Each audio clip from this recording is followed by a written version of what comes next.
Deputy CM Pawan Kalyan గారి మీద సుగాలి ప్రీతి తల్లి సంచలన వ్యాఖ్యలు చేసింది. పవన్ కళ్యాణ్ గారు మాకు న్యాయం చేయట్లేదని చెప్పేసి ఆమె విమర్శలు చేసింది.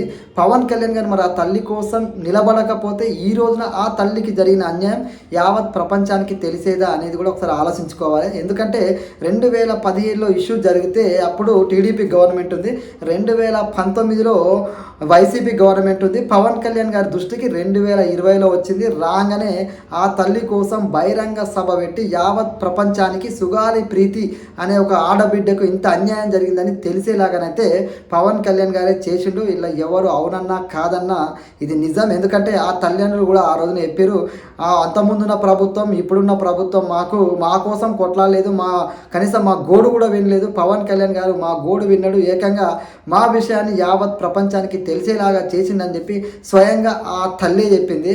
అలాంటి వ్యక్తి మీద ఈ రోజున ఆ తల్లే విమర్శలు వేస్తుంది. ఎందుకంటే 2 ప్రభుత్వాలు మారినాయి, 2 సీఎంలే ఆ తల్లికి న్యాయం చేయలేదంటే దాని వెనక ఎంత పెద్ద శక్తులు ఉన్నాయో ప్రతి ఒక్కరూ ఆలోచన చేయాలి. ఎందుకంటే 2 సీఎంలు చేయలేని పని ఒక డిప్యూటీ సీఎం చేయగలుగుతాడా?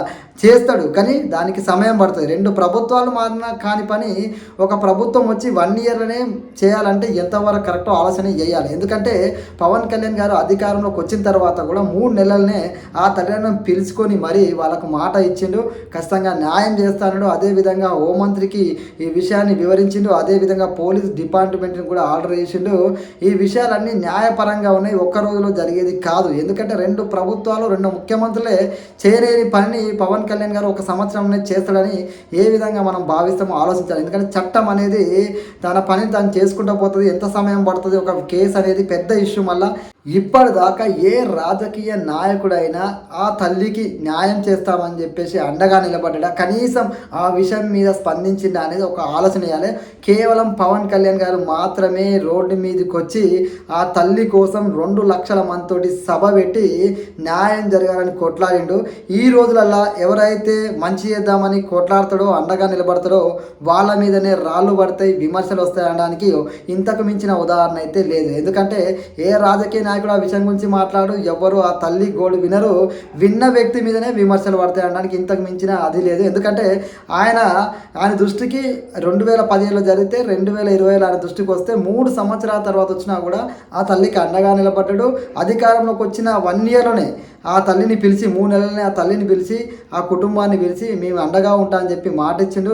ప్రభుత్వం ఇంకా 4 సంవత్సరాలు ఉంది, అయినా సరే ఆ తల్లి పవన్ కళ్యాణ్ గారి మీద విమర్శలు చేస్తుందంటే ఆ తల్లి ఒకసారి ఆలోచన చేయాలి. ఎందుకంటే న్యాయం చేస్తా అని చెప్పి పవన్ కళ్యాణ్ గారు మాట ఇచ్చిరంటే ఖచ్చితంగా న్యాయం చేసి తీరుతాడు. ఎందుకంటే ఆయన వ్యక్తిత్వం అలాంటిది, నిజాయితీ కలిగిన వ్యక్తి కాబట్టి. ఎందుకంటే గత ప్రభుత్వంలో ఉన్నటువంటి హేమీలు ముఖ్యమంత్రులే చేయలేని పనిని డిప్యూటీ సీఎం అయినటువంటి పవన్ కళ్యాణ్ గారు ఒక సంవత్సరంలో ఏ విధంగా చేస్తాడు అనేది ఒకసారి ఆలోచన చేయాలి.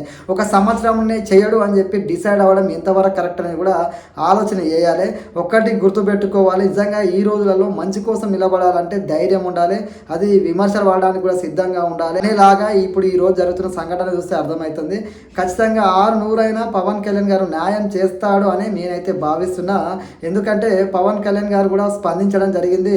నిన్ననే సుగాలి ప్రీతికి సంబంధించిన విషయం ఎట్లా జరిగింది, ఏ విధంగా జరిగింది, ఎట్లుందని చెప్పేసి ఆయన పూర్తిగా వివరణ ఇచ్చిండు. ఆయన కూడా బాధపడుతుండు, ఆ తల్లికి న్యాయం జరిగేదాకా కొట్లాడుతా అని చెప్పేసి ఆయన చెప్తూనే ఉన్నాడు.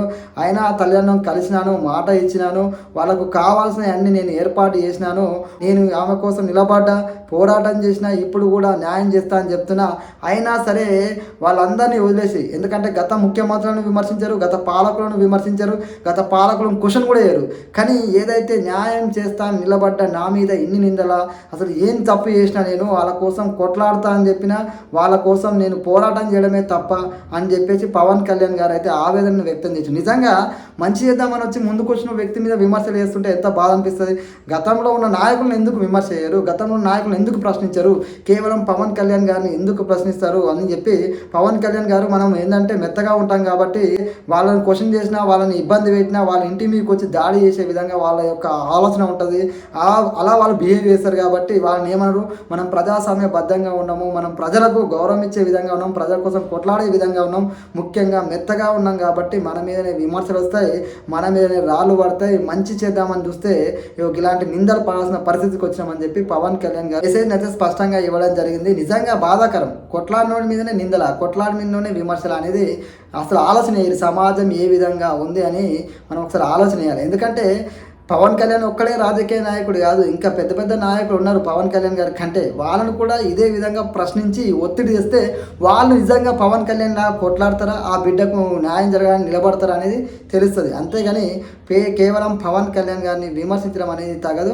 ఖచ్చితంగా ఆ చెల్లెకి న్యాయం చేస్తానని మాట ఇచ్చిండు. టైం లేట్ అయినా న్యాయం చేసి తీరుతాడు, ఇలా డౌటే లేదు. కానీ ఆ తల్లి కూడా ఒకసారి ఆత్మ పరిశీలన చేసుకోవాలి. ఎందుకంటే మీకోసం నిలబడ్డ వ్యక్తిని మీరు నిందిస్తుంటే చాలా బాధాకరం ఇది. జై హింద్. మీ కామెంట్ని కూడా తెలియజేయండి.